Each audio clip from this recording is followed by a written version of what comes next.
We're going to break down a very important conversation about AMC and why many investors think the company is selling for a lot less than it's really worth in this video.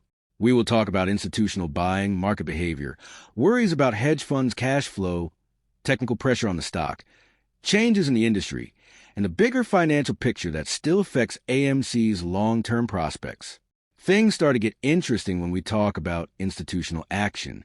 Quadria Capital recently raised its AMC position by more than 250%, which is a big deal. The public usually hears about problems with debt or bad news, but institutional investors seem to be quietly growing their exposure. This isn't the only case either. Several companies have increased the amount of shares they own by 100%, 200%, or even more than that. Some of these positions hold millions or even tens of millions of shares, which is similar to how big global banks like UBS and others have been building up their holdings in the past. The next question that comes to mind is why institutions would aggressively grow position if AMC had no future potential. Value is often seen as the answer by experts. Several investors, including people with ties to Discovery Capital like Robert Citroen, have said in public that AMC's present price seems way too low. For those who don't want to talk about a possible short squeeze, the case is that AMC's value based on recovery fundamentals alone could support much higher prices over time. There are a lot of things to think about when we look at AMC moving near $120. The company we know today is not at all like the one we had during pandemic lockdowns. Back then, theaters were closed, most sources of income were shut down, and people had to borrow a lot of money to stay alive. However, it's interesting that AMC's present market capitalization is about the same as it was during the shutdown. Investors should be wary of that comparison alone. Today, AMC has restructured its debt, made its operations better, forged new partnerships, and put itself in a good situation to benefit from the theater industry's recovery. If valuation measures look like a time when business operations were pretty much stopped, it means that price and operational reality are not matching up. In a fair market, another point of view that was shared online talks about how market value and financial health usually go together.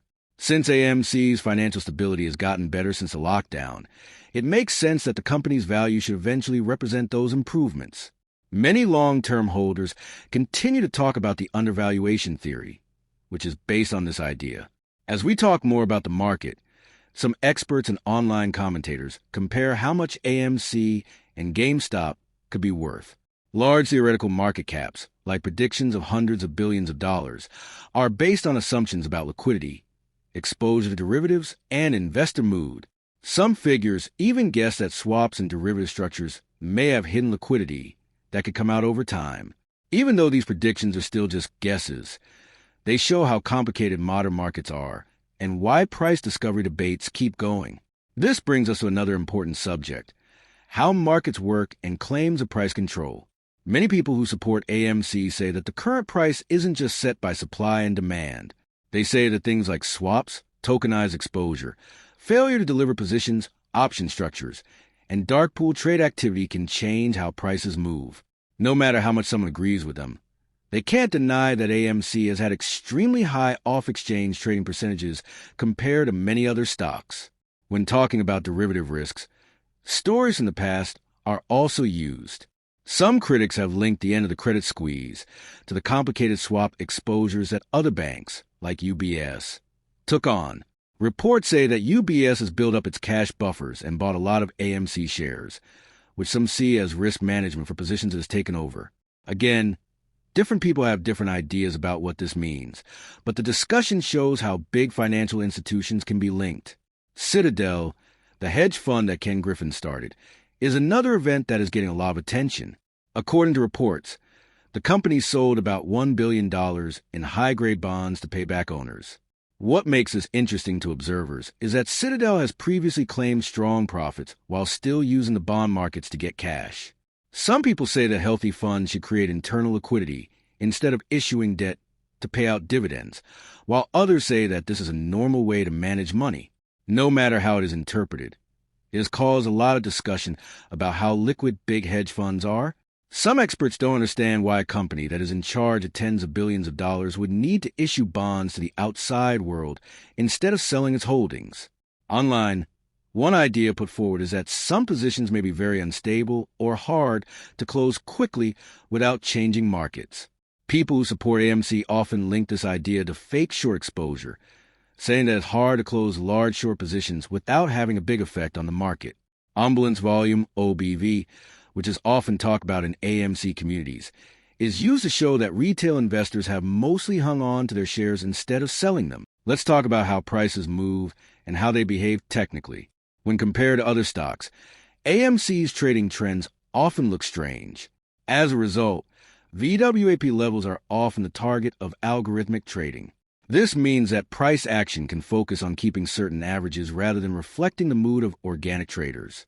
Some technical traders think the stock could go in sharp directions after long periods of compression, like how energy builds up under pressure before it is released.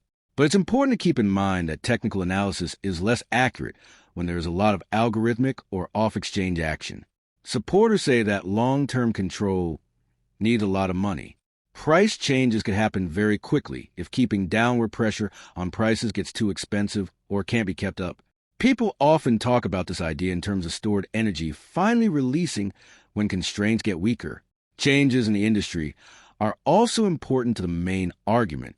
Possible mergers and partnerships between big studios, like the ones being talked about between Paramount and Warner Brothers, show how the entertainment business is changing all the time.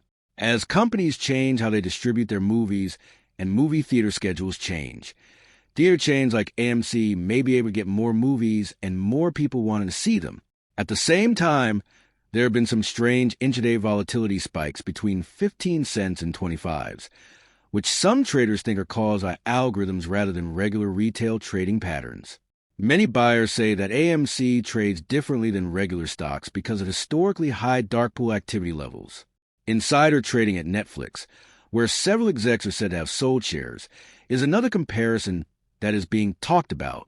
While this is going on, institutional reports keep showing that they're piling up in AMC. For some investors, this difference shows that people's views are changing in the entertainment industry as theater experiences come back along with online services. Flows in a wider market also give more information.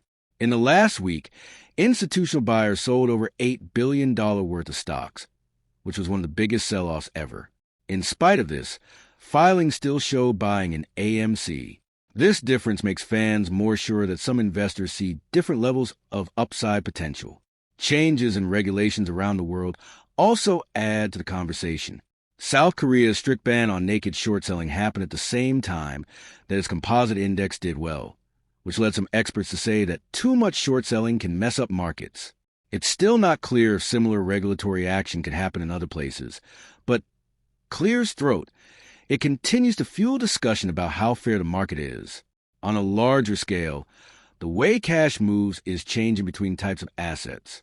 Reports say that billions of dollars have been leaving crypto markets lately, but metals like silver are still doing well even though supply is getting tighter.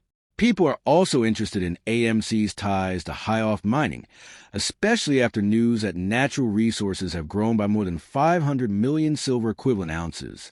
Supporters think that this could give the theater business more long-term options besides the main business. To fully understand why AMC keeps investors so excited, let's take a step back and look at the bigger picture. This includes institutional accumulation, value comparisons, hedge fund liquidity debates, industry recovery trends, technical compression, and macroeconomic shifts. The main point of the case stays the same. If current prices show extreme pessimism and operating conditions keep getting better,